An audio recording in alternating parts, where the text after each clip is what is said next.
नमस्कार विद्यार्थियों, आज का हमारा टॉपिक है एप्लीकेशन ऑफ HSAB प्रिंसिपल, यानी HSAB प्रिंसिपल के अनुप्रयोग। या एक बात ध्यान रखना, HSAB प्रिंसिपल को हम पियर्सन प्रिंसिपल भी कहते हैं। पियर्सन प्रिंसिपल, क्योंकि यह HSAB प्रिंसिपल है। यह प्रिंसिपल सर्वप्रथम सन 1963 में पियर्सन नामक वैज्ञानिक के द्वारा ही दिया गया। अतः इस HSAB प्रिंसिपल को हम पियर्सन प्रिंसिपल भी कहते हैं। तो आज के इस वीडियो में हम पियर्सन प्रिंसिपल के कुछ एप्लीकेशंस के बारे में जानेंगे। तो पियर्सन प्रिंसिपल की एप्लीकेशन जानने से पहले हमें दो बातें अच्छी तरह से मालूम होनी चाहिए। पहली बात, हमें hard and soft acid base के एग्जांपल्स के बारे में जानकारी होनी चाहिए।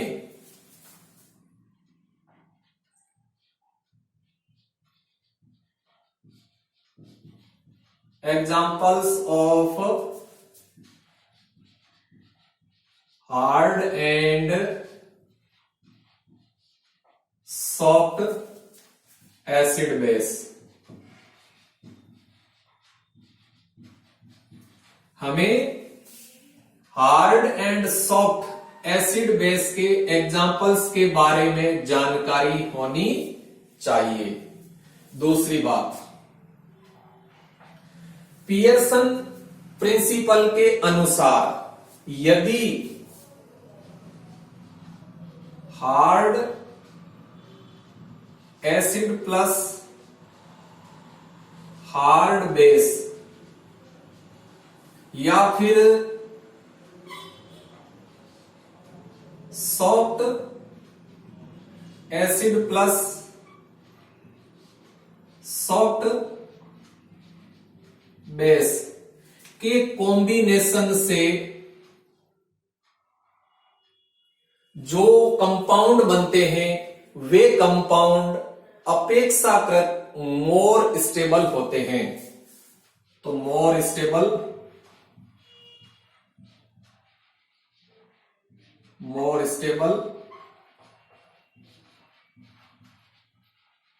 कंपाउंड, यानी पियर्सन प्रिंसिपल के अनुसार जब हार्ड एसिड हार्ड बेस अथवा सॉफ्ट एसिड सॉफ्ट बेस के कॉम्बिनेशन से कंपाउंड का निर्माण होता है तो ऐसे कंपाउंड अपेक्षाकृत मोर स्टेबल होते हैं। और यदि hard acid plus soft base या फिर soft acid plus hard base के कॉम्बिनेशन से कंपाउंड बनते हैं तो वे कंपाउंड अपेक्षाकृत लेस स्टेबल होते हैं। लेस स्टेबल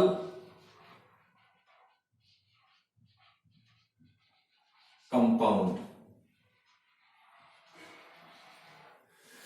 तो जब हमें ये दो बातें अच्छी तरह से मालूम होगी तो उस कंडीशन में पियर्सन प्रिंसिपल की एप्लीकेशन समझने में हमें कोई दिक्कत नहीं होगी। दोबारा सुनिए, हमें पहली बात ये मालूम होनी चाहिए कि hard and soft acid base के जो एग्जांपल्स होते हैं उनके बारे में हमें अच्छी तरह से जानकारी होनी चाहिए।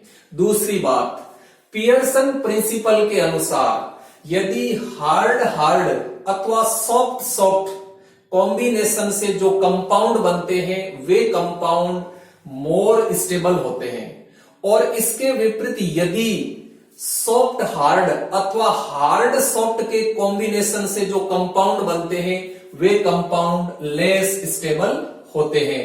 यदि हमें इन दो बातों के बारे में अच्छी तरह से जानकारी है तो हम जब पियर्सन प्रिंसिपल की एप्लीकेशन जानेंगे तो हमें किसी प्रकार की कोई दिक्कत नहीं होगी। तो आगे देखिए, अब हम पियर्सन प्रिंसिपल की कुछ एप्लीकेशंस के बारे में जानते हैं।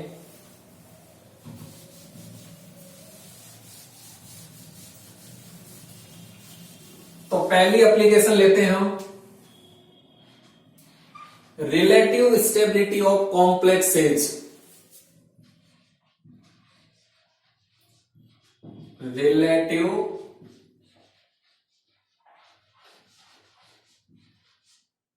स्टेबिलिटी ऑफ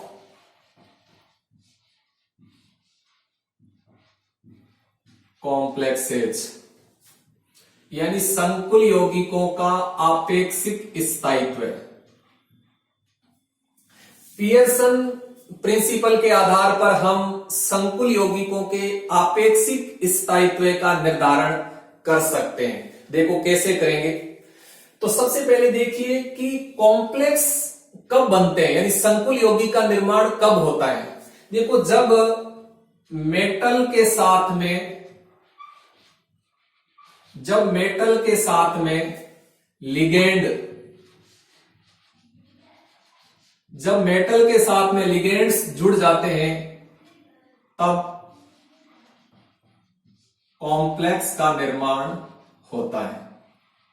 ठीक, तो देखिए यहां जो मेटल है, ये मेटल एसिड का काम करते हैं। किसका काम करते हैं? एसिड का काम करते हैं। मेटल है वो एसिड होते हैं।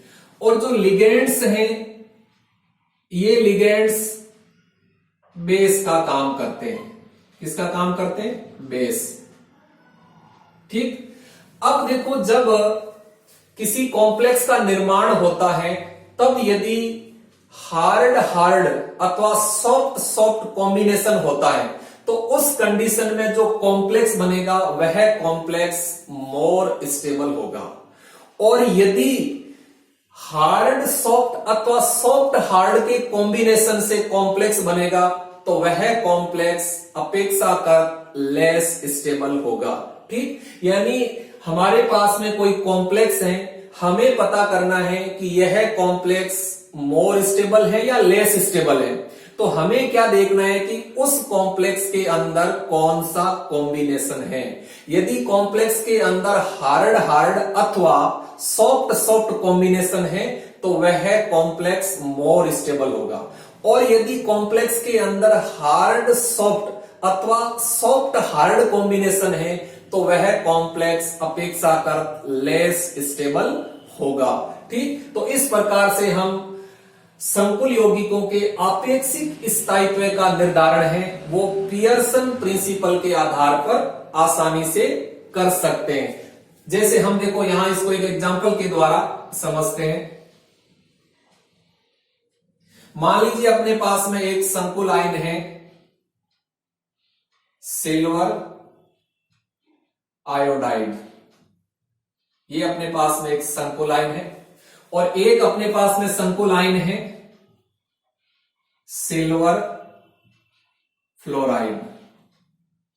ठीक, हम देखना चाहते हैं कि इन दोनों में किसकी स्टेबिलिटी अधिक है और किसकी स्टेबिलिटी कम है। तो हम इन दोनों के अंदर कॉम्बिनेशन देखेंगे कि कौन सा कॉम्बिनेशन है। तो देखिए यहां इसके अंदर, इस संकुल आयन के अंदर देखो मेटल कौन सा है? मेटल है सिल्वर आयन और लिगेंड है आयोडाइड आयन। कौन सा है? Iodide ion. ठीक, अब देखो जो सिल्वर है, सिल्वर क्या होते हैं? सिल्वर होते हैं सॉफ्ट एसिड। क्या होते हैं? सॉफ्ट एसिड होते हैं। सॉफ्ट एसिड होते हैं। ठीक, यानी सिल्वर आयन सॉफ्ट एसिड होता है। अब देखो iodide ion, iodide ion soft base होता है। क्या होता है? सॉफ्ट बेस होता है। तो ये सॉफ्ट बेस है, सॉफ्ट बेस है। तो देखो यहां किसका कॉम्बिनेशन है? या सॉफ्ट सॉफ्ट कॉम्बिनेशन है, यानी सॉफ्ट एसिड के साथ में सॉफ्ट बेस जुड़ा हुआ है, अर्थात यहां सॉफ्ट सॉफ्ट कॉम्बिनेशन है। तो इसका अर्थ ये हुआ कि ये जो कॉम्प्लेक्स आयन है, ये कॉम्प्लेक्स आयन मोर स्टेबल है। क्या है? मोर स्टेबल है। ठीक, मोर स्टेबल क्यों है? क्योंकि यहां सॉफ्ट सॉफ्ट कॉम्बिनेशन है। अब हम देखते हैं इसके अंदर, देखो कौन सा कॉम्बिनेशन है। यहां देखो मेटल है सिल्वर आयन और लिगेंड है फ्लोराइड आयन। ठीक, अब देखो जो सिल्वर आयन है, सिल्वर आयन सॉफ्ट एसिड होता है। क्या होता है? सॉफ्ट एसिड होता है। और जो फ्लोराइड आयन है, ये फ्लोराइड आयन हार्ड बेस होता है। कौन सा होता है? हार्ड बेस होता है। तो यहां देखो कौन सा कॉम्बिनेशन है, यहां सॉफ्ट हार्ड का कॉम्बिनेशन है। ठीक, तो यह सॉफ्ट हार्ड का कॉम्बिनेशन है, अतः यह संकुल आयन है, यह लेस स्टेबल है। क्या है? लेस स्टेबल है। तो इस प्रकार से हम संकुल यौगिकों के आपेक्षिक स्थायित्व का निर्धारण है वो पियर्सन प्रिंसिपल के आधार पर आसानी से कर सकते हैं। आपको एक बात अच्छी तरह से यही ध्यान रखना है कि यदि संकुल आयन के अंदर हार्ड हार्ड अथवा सॉफ्ट सॉफ्ट कॉम्बिनेशन है तो वह संकुल यौगिक मोर स्टेबल होगा, और यदि संकुल यौगिक में सॉफ्ट हार्ड अथवा हार्ड सॉफ्ट का कॉम्बिनेशन है तो वह संकुल यौगिक लेस स्टेबल होगा। ठीक, तो ये पहली एप्लीकेशन होगी रिलेटिव स्टेबिलिटी ऑफ कॉम्प्लेक्सेस। अब देखो दूसरी application,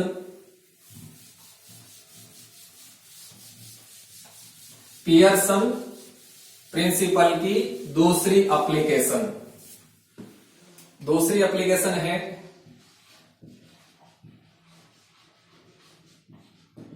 relative stability, relative stability of hydrogen halide. ठीक, यानी जो विभिन्न प्रकार के हाइड्रोजन हैलाइड होते हैं उनके आपेक्षिक स्थायित्व का निर्धारण करना। तो पियर्सन प्रिंसिपल के आधार पर हम विभिन्न प्रकार के जो हाइड्रोजन हैलाइड होते हैं उनके आपेक्षिक स्थायित्व का निर्धारण कर सकते हैं। कैसे? देखो, अब देखो यहां जो ये हाइड्रोजन हैलाइड होते हैं ये चार प्रकार के होते हैं, hydrogen fluoride, hydrogen chloride, hydrogen bromide और हाइड्रोजन आयोडाइड। हम इनका स्टेबिलिटी ऑर्डर देखना चाहते हैं तो देखो हम इनके अंदर कॉम्बिनेशन देखते हैं। क्या देखते हैं? कॉम्बिनेशन देखते हैं। तो देखिए यहां इन सभी के अंदर देखो एक तो हाइड्रोजन आयन है।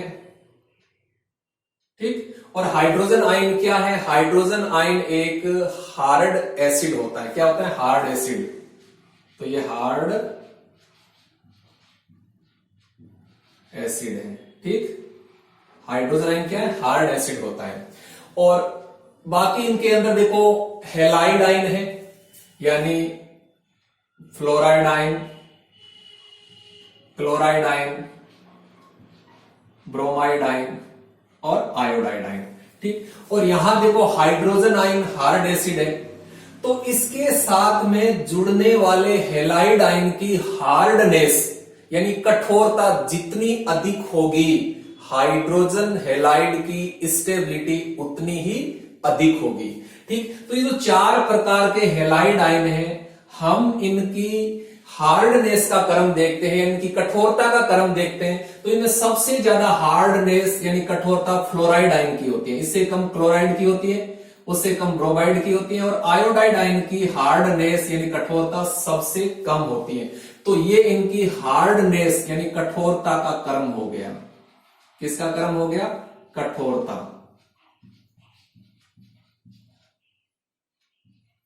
कठोरता क्रम यानी हार्डनेस ऑर्डर हो गया।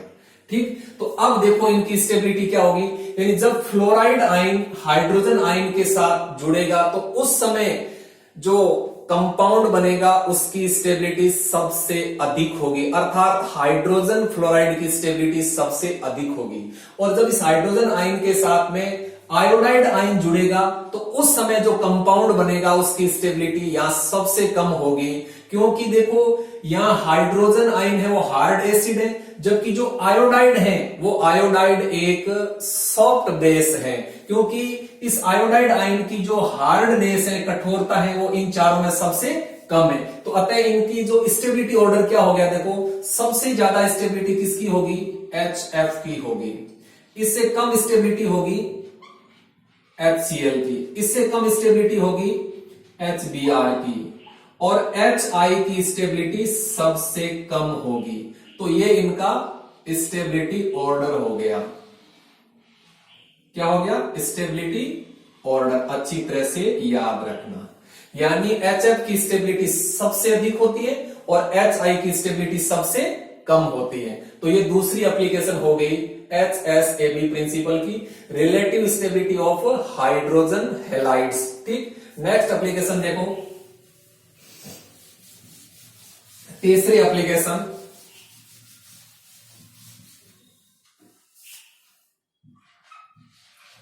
Feasibility of reaction.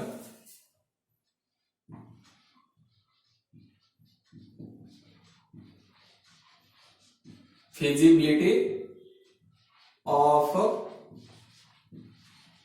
रिएक्शन। देखो हमें कोई रिएक्शन दी हुई है, वह रिएक्शन होगी अथवा नहीं होगी, इसका निर्धारण हम पियर्सन प्रिंसिपल के आधार पर कर सकते हैं। कैसे, देखो यहां एक बात ध्यान रखना, यदि किसी रिएक्शन में हार्ड हार्ड अथवा सॉफ्ट सॉफ्ट कॉम्बिनेशन से प्रोडक्ट बन रहा है तो वह रिएक्शन आसानी से संपन्न हो जाएगी। इसके विपरीत यदि किसी रिएक्शन में हार्ड सॉफ्ट अथवा सॉफ्ट हार्ड का कॉम्बिनेशन हो रहा है तो वह रिएक्शन आसानी से संपन्न नहीं होगी, अर्थात वो रिएक्शन संपन्न नहीं होगी। तो हम कॉम्बिनेशन को देख करके ये बता सकते हैं कि कोई रिएक्शन है वो संपन्न होगी या नहीं होगी। तो पियर्सन प्रिंसिपल के आधार पर हम किसी रिएक्शन की फिजिबिलिटी के बारे में बता सकते हैं, अर्थात हम किसी रिएक्शन के बारे में बता सकते हैं कि यह रिएक्शन होगी अथवा नहीं होगी। जैसे देखो हम इसको एक एग्जांपल के द्वारा समझते हैं।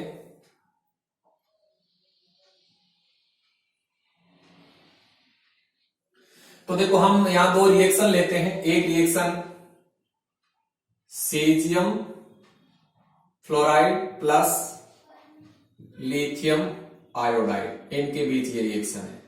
ठीक, और एक रिएक्शन हम लेते हैं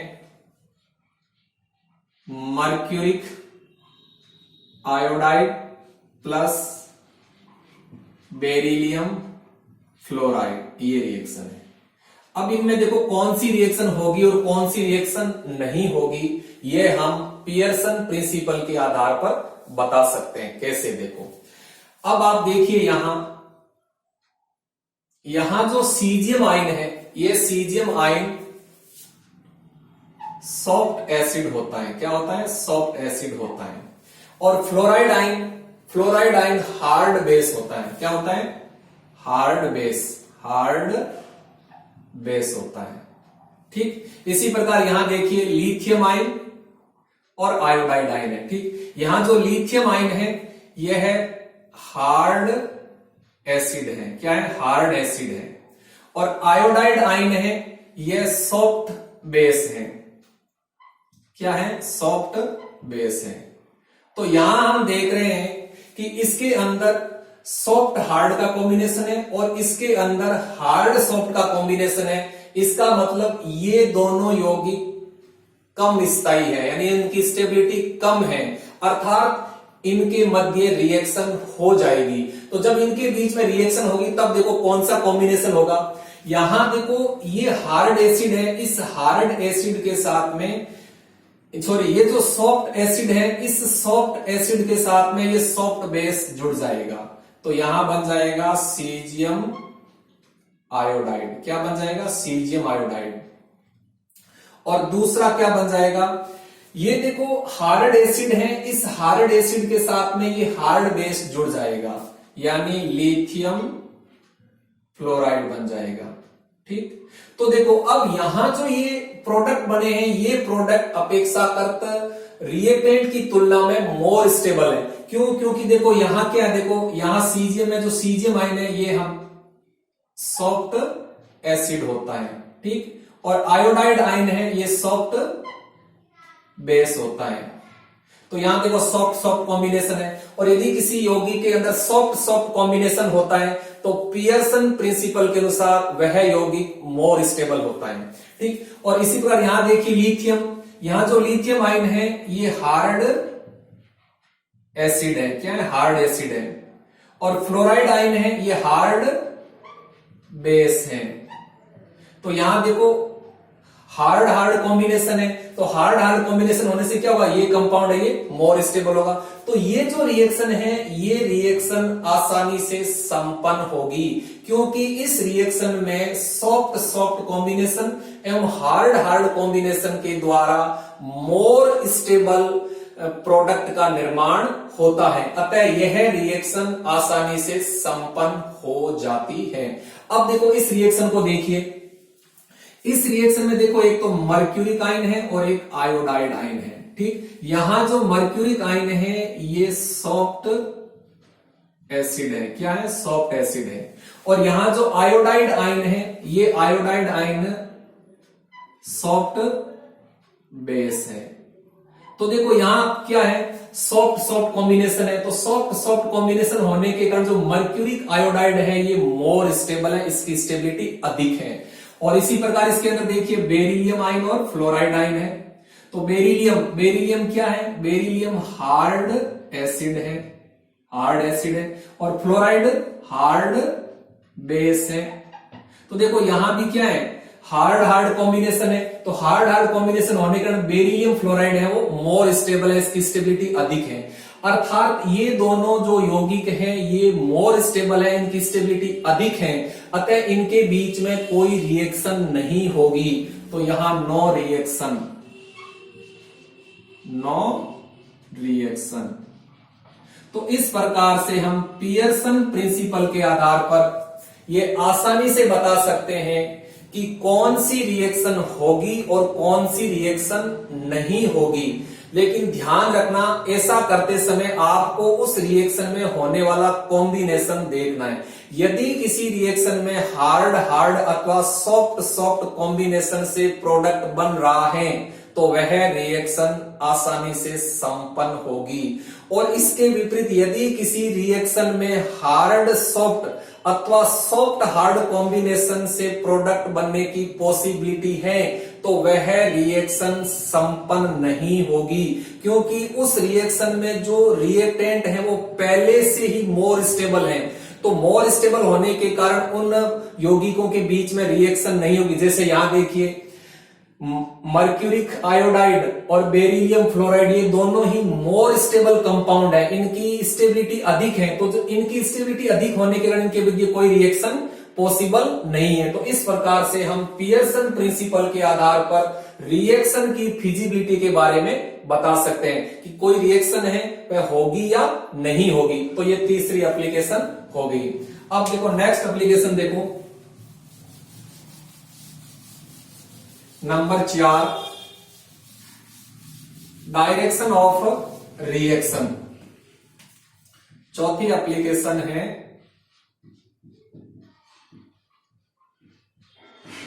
डायरेक्शन ऑफ रिएक्शन। ठीक, यानी अभिक्रिया की दिशा। तो पियर्सन प्रिंसिपल के आधार पर हम बता सकते हैं कि अभिक्रिया कौन सी दिशा में संपन्न होगी, यानी अभिक्रिया है वो अग्र दिशा में संपन्न होगी या प्रतीप दिशा में संपन्न होगी, यह हम पियर्सन प्रिंसिपल के आधार पर आसानी से बता सकते हैं। देखो अभिक्रिया हमेशा उस दिशा में संपन्न होती है जिस दिशा में संपन्न होने से मोर स्टेबल प्रोडक्ट बनता हो। और मोर स्टेबल प्रोडक्ट कब बनता है? जब हार्ड हार्ड अथवा सॉफ्ट सॉफ्ट कॉम्बिनेशन होता है, तो उस कंडीशन में जो कंपाउंड बनते हैं वे कंपाउंड अपेक्षाकृत मोर स्टेबल होते हैं। तो इस बात को ध्यान में रखते हुए हम किसी रिएक्शन की डायरेक्शन के बारे में बता सकते हैं, यानी रिएक्शन की दिशा के बारे में बता सकते हैं। जैसे देखो हम यहां एक रिएक्शन लेकर के इस बात को समझते हैं। देखो एक रिएक्शन है methyl mercury hydroxide plus hydrogen ion, ये reaction.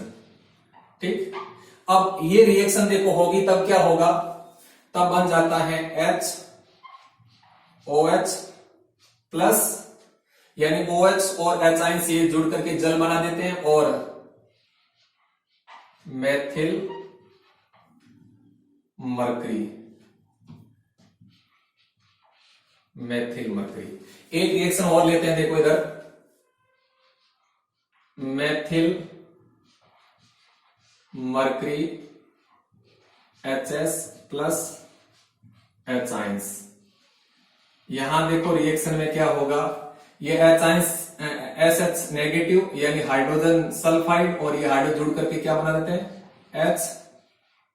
HSH plus methyl mercury. ठीक, अब हम देखो ये जो दोनों रिएक्शन हैं इनकी डायरेक्शन देखना चाहते हैं कि ये दोनों रिएक्शन कौन सी दिशा में, अगर दिशा में संपन्न होगी या प्रतीक दिशा में संपन्न होगी। तो देखिए कैसे देखेंगे। यहां देखिए मेथिल मरकरी, मेथिल मरकरी है वो सॉफ्ट एसिड है, और जो हाइड्रोक्साइड आयन है ये आपका हार्ड बेस है। ठीक, तो इसके अंदर कॉम्बिनेशन कौन सा है? सॉफ्ट हार्ड का कॉम्बिनेशन है, और जो हाइड्रोजन आयन है ये हार्ड एसिड होता है। ठीक, हार्ड एसिड होता है। अब देखो जब ये रिएक्शन होकर के प्रोडक्ट बन रहा है तब क्या है? देखो यहां H आयंस और OH आयंस है, तो यहां जो H आयंस है ये तो क्या है? हार्ड एसिड है, और OH आयन है ये हार्ड बेस है। तो इसके अंदर हार्ड हार्ड कॉम्बिनेशन है, तो ये मोर स्टेबल है, इसकी स्टेबिलिटी अधिक है। और जो मेथिल मरकरी आयन है ये सॉफ्ट एसिड होता है, सॉफ्ट एसिड होता है। तो देखो इस रिएक्शन के अंदर क्या हो रहा है? इस रिएक्शन के अंदर ये जो कंपाउंड है ये कंपाउंड कम स्थायी है, इसकी स्टेबिलिटी कम है, जबकि इसकी स्टेबिलिटी अधिक है। तो इस जब ये रिएक्शन अगर दिशा में अगर संपन्न हो रही है, तो अगर दिशा में संपन्न होने से क्या हो रहा है कि हार्ड हार्ड कॉम्बिनेशन हो रहा है। ठीक, और हार्ड हार्ड कॉम्बिनेशन के द्वारा अपेक्षाकृत मोर स्टेबल कंपाउंड का निर्माण हो रहा है। तो यह जो रिएक्शन है यह रिएक्शन फॉरवर्ड डायरेक्शन में होगी, फॉरवर्ड डायरेक्शन यानी अग्र दिशा में, अग्र दिशा में संपन्न होती है। ठीक, अब इस रिएक्शन को देखो, यहां देखो मेथिल मरकरी, मेथिल मरकरी क्या है? सॉफ्ट एसिड है, और हाइड्रोजन सल्फाइड क्या है? हाइड्रोजन सल्फाइड है, ये आपका सॉफ्ट बेस है। ठीक, तो यहां देखो पहले से ही सॉफ्ट सॉफ्ट कॉम्बिनेशन है, तो इसका अर्थ ये हो गया कि ये जो कंपाउंड है इसकी स्टेबिलिटी अधिक है, और हाइड्रोजन आयन है, ये हाइड्रोजन आयन है आपका हार्ड एसिड है। क्या है? Hard acid. ठीक, अब देखो इधर क्या है? H आयंस और हाइड्रोजन सल्फाइड। ये जो H आयंस है ये हार्ड एसिड है, हार्ड एसिड है। ठीक, और जो हाइड्रोजन सल्फाइड है ये सॉफ्ट बेस है। क्या है? सॉफ्ट बेस है। तो इसका अर्थ है कि इसमें हार्ड सॉफ्ट का कॉम्बिनेशन है, इट मींस इसकी स्टेबिलिटी कम है। और जो मेथिल मरकरी दनाइन है ये सॉफ्ट एसिड है। क्या है? सॉफ्ट एसिड है। तो इसका अर्थ है कि यह रिएक्शन जब अगर दिशा में हो तो उस कंडीशन में हार्ड सॉफ्ट का कॉम्बिनेशन बन रहा है, और हार्ड सॉफ्ट के कॉम्बिनेशन से जो कंपाउंड बनता है उसकी स्टेबिलिटी कम होती है। अगर ये रिएक्शन बैकवर्ड डायरेक्शन में है, यानी प्रतीप दिशा में होगी, तो उस कंडीशन में क्या होगा, सॉफ्ट सॉफ्ट कॉम्बिनेशन बनता है, और सॉफ्ट सॉफ्ट कॉम्बिनेशन से जो कंपाउंड बनता है वो मोर स्टेबल होता है। तो ये जो रिएक्शन है, ये रिएक्शन इस दिशा में यानी फॉरवर्ड डायरेक्शन में नहीं होगी, बल्कि ये जो रिएक्शन है ये रिएक्शन बैकवर्ड डायरेक्शन में होगी। ठीक, यानी बैकवर्ड डायरेक्शन में होगी। तो इस रिएक्शन के संपन्न होने की दिशा क्या हो जाएगी, बैकवर्ड डायरेक्शन, बैकवर्ड डायरेक्शन, यानी यह रिएक्शन है वो प्रतीप दिशा में संपन्न होगी।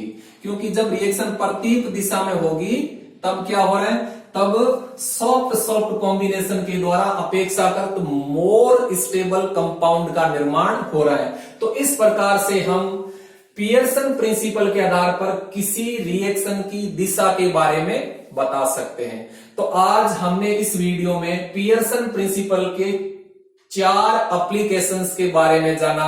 नेक्स्ट एप्लीकेशन हम नेक्स्ट वीडियो में जानेंगे। धन्यवाद, थैंक यू।